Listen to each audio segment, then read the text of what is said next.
मैं 2 महीने पहले इंग्लैंड में था और मुझे नहीं पता था कि यहाँ पानी की समस्या है।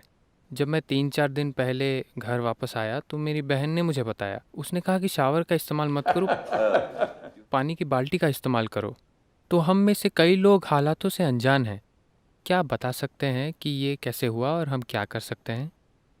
नदियों के बारे में सबसे बड़ी अज्ञानता यह है, लोगों को लगता है कि नदी पानी का स्रोत है, या एक कुआं पानी का स्रोत है, या तालाब या झील पानी का स्रोत है।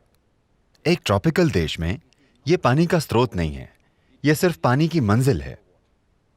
हमारे लिए पानी का सिर्फ एक ही स्रोत है, वो है मॉनसून की बारिश। वही एकलौता स्रोत है जहां से पानी आ रहा है। तो बारिश में जो पानी गिरता है, आमतौर पर हमारे लिए इस देश में एक साल में ज्यादा से ज्यादा 45 से 60 दिनों के लिए हमारे ऊपर बारिश होती है। इस दौरान बहुत बड़ी मात्रा में पानी बरसता है। जब पानी बरसता है, इसे जमीन में थामने की हमारी क्षमता ही यह तय करेगी कि साल में कितने दिन नदियां बहेंगी। अगर हम उसे थाम लें तो नदियां 365 दिन बहेंगी। अगर हम उसे नहीं थामते तो यह पानी अगले 50 या 100 दिनों में बह जाएगा, और इसीलिए नदियां अभी सूख रही हैं। तो पानी को थामने के लिए हमें किसकी जरूरत है? सिर्फ और सिर्फ पेड़ पौधों की। इसमें कोई रॉकेट साइंस नहीं है। यही मेरा मुख्य मिशन रहा है पूरी दुनिया में, जिसमें संयुक्त राष्ट्र, हमारी सरकार, केंद्र सरकार और सभी राज्य शामिल हैं।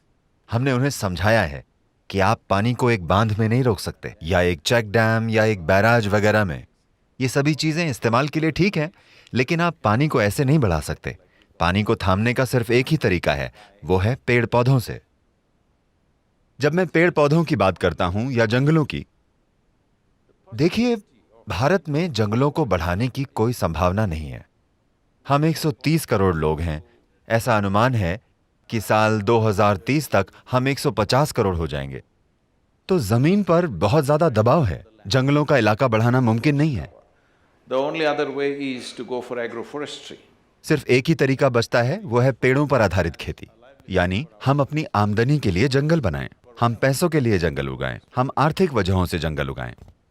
देखिए, फिलहाल किसानों को पेड़ों पर आधारित खेती अपनाने में मदद के लिए कुछ चीजें जरूरी हैं। पहली चीज है छोटे पौधे, बहुत बड़े स्तर पर छोटे पौधे विकसित करना। हमारा लक्ष्य है 12 सालों में 242 करोड़ पेड़ लगाना, यानी 2.42 अरब पेड़। अगर हम इतने बड़े स्तर पर काम करना चाहते हैं तो एक बहुत ही व्यवस्थित प्रयास जरूरी है, और इसे तेजी के साथ करना होगा। जो आमतौर पर, मैं किसी की आलोचना नहीं कर रहा, लेकिन आमतौर पर राज्य सरकारों के पास इतनी तेजी से काम करने वाला प्रशासन नहीं होता। तो तमिलनाडु में हमारे पास लगभग 32 नर्सरियां हैं जो पूरे राज्य में फैली हुई हैं। हम पिछले 18 सालों में 3.5 करोड़ से ज्यादा पेड़ लगा चुके हैं।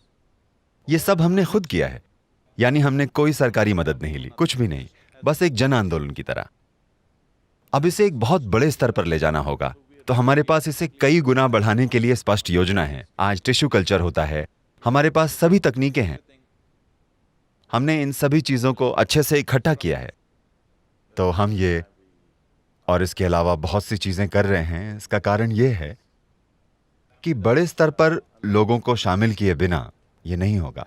This is not a single-handed job. ये एक इंसान का काम नहीं है, ये सिर्फ मेरा या आपका या किसी और का काम नहीं है। ये पूरी पीढ़ी का काम है। लोगों की एक पीढ़ी के रूप में हमने इस धरती का सबसे ज्यादा दोहन किया है। इससे पहले किसी भी पीढ़ी ने इतनी खपत नहीं की जितनी हमने की है। तो मैं बस सोच रहा हूं कि मेरे मरने से पहले इसे जितना हो सके उतना ठीक कर देते हैं, ताकि भविष्य की पीढ़ियां पीछे मुड़कर देखें तो ये ना पाएं कि हम सबसे गैर जिम्मेदार पीढ़ी थे। अफसोस कि एक तरह से हम हैं, क्योंकि जिस रूप में मैंने कावेरी को 50 साल पहले देखा था, या ये कहें कि जिस रूप में पिछली पीढ़ियों ने हमें कावेरी दी थी, और आज ये जैसी है, अगर हम इसे इस रूप में सौंपते हैं तो हम एक विनाशकारी पीढ़ी हैं। तो मैं ये देखना चाहता हूं कि हम एक विनाशकारी पीढ़ी नहीं है। हम इसे ठीक करेंगे जिस हद तक हम इसे कर सकें, ताकि कोई ये न कह पाए कि हमने वो नहीं किया जो हमें करना चाहिए था। क्योंकि अपने जीवन में अगर हम वो नहीं करते जो हम नहीं कर सकते तो कोई बात नहीं, लेकिन अगर हम वो नहीं करते जो हम कर सकते हैं तो हम एक तबाही हैं। तो मैं वो तबाही नहीं बनना चाहता। मैं ये पक्का करना चाहता हूं कि ये सभी लोग, इस पीढ़ी के लोग तबाही नहीं हैं, कि हम वो सब कुछ करेंगे जो हम कर सकते हैं। लेकिन जो महत्वपूर्ण काम अभी किया जाना है वो ये है कि हमें 72 करोड़ छोटे पौधे उगाने हैं अगले 4 सालों में।